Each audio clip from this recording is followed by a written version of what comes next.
Kubur sudah masa lalu yang berlalu, soba abu. Monitor ketua, anggota mau lapor ketua. Kondisi lagi gacor ketua, yang ini baru bilang aman tua. Main trip mantan hancur, stop sudah jangan kau atur. Kau bukan lagi donatur, skakmat selesai main catur.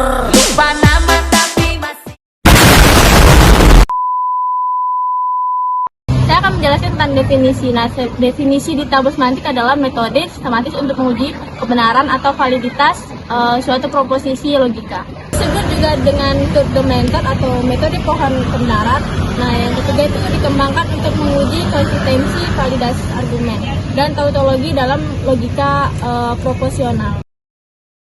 Tujuan tabel semantik adalah yang pertama itu menentukan apakah suatu proporsi valid atau tautologi. Yang kedua menentukan apakah sekumpulan proporsi konsisten.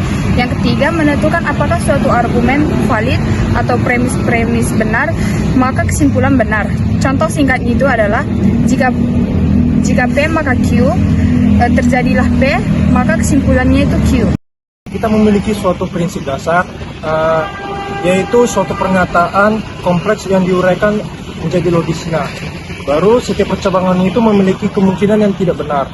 Misalnya itu cabang tertutup itu tidak mungkin benar, sedangkan yang terbuka itu kemungkinan benar. Setiap proposisi itu dituliskan dalam bentuk logika terbalik, misalnya P, R, atau S. Untuk menguji validasi itu, tambah negatif dari kesimpulan ke dalam bentuk daftar premis. Pecah proposisi kompleks memiliki aturan ketiganya. Nah, berikutnya kita akan menjelaskan aturan-aturan tabel sistematik, yaitu. Nah, di sini saya akan menjelaskan contoh yang pertama, yang dimana jika saya giat belajar, maka saya akan lulus ujian. Jika saya lulus ujian, maka saya akan mendapatkan beasiswa. Namun, saya tidak mendapatkan beasiswa, maka apa yang akan dapat disimpulkan? Nah, ekspresi logikanya adalah P implikasi Q, konjungsi Q implikasi R, konjungsi negasi R, yang dimana P adalah saya giat belajar, Q adalah saya lulus ujian, R adalah saya mendapatkan beasiswa. Selanjutnya kita akan membuat pohon tabel semantiknya. Yang pertama ada P implikasi Q, yang kedua ada Q implikasi R, yang ketiga ada negasi R. Yang dikerjakan terlebih dahulu adalah negasi R. Kenapa? Jika negasi R dikerjakan paling akhir, maka pohon tabel semantik tidak akan menjadi valid.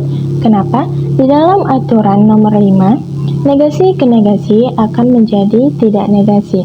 Nah, jadi negasi R dikerjakan terlebih dahulu. Yang kedua ada Q implikasi R, yang dimana dalam aturan tabel semantik Q akan menjadi negasi dan R tetap. Selanjutnya yang ketiga adalah P implikasi Q, yang dimana P implikasi Q itu menggunakan aturan nomor 3 juga, yang dimana P akan menjadi negasi dan Q tidak. Contoh yang kedua akan dilanjutkan oleh teman saya. Kita masuk ke contoh soal yang kedua. Jika hujan turun, maka jalanan basah. Jika jalanan basah, maka motor akan licin. Dan ternyata hujan turun. Nah, di mana premis P atau pernyataan P hujan turun, Q untuk mewakili jalanan basah, dan R motor akan licin. Di mana premis-premis tersebut disusun menjadi sebuah kalimat, di mana P1 jika P maka Q, P2 jika Q maka R, P3 di mana P terjadi, dan kesimpulan R.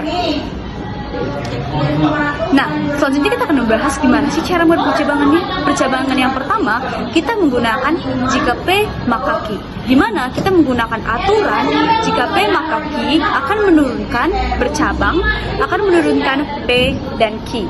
Nah, dari P dan Q ini kita mencabangkan kembali Q dengan aturan implikasi, di mana menggunakan negasi Q dan R. Dan R kita turunkan dengan percabangan menunjukkan R dan negasi R. Kenapa R dan negasi R? Karena bisa saja terjadi R atau bisa saja yang terjadi adalah negasi R. Sehingga contoh soal tersebut termasuk ke dalam tidak valid atau kontradiksi dan tidak konsisten.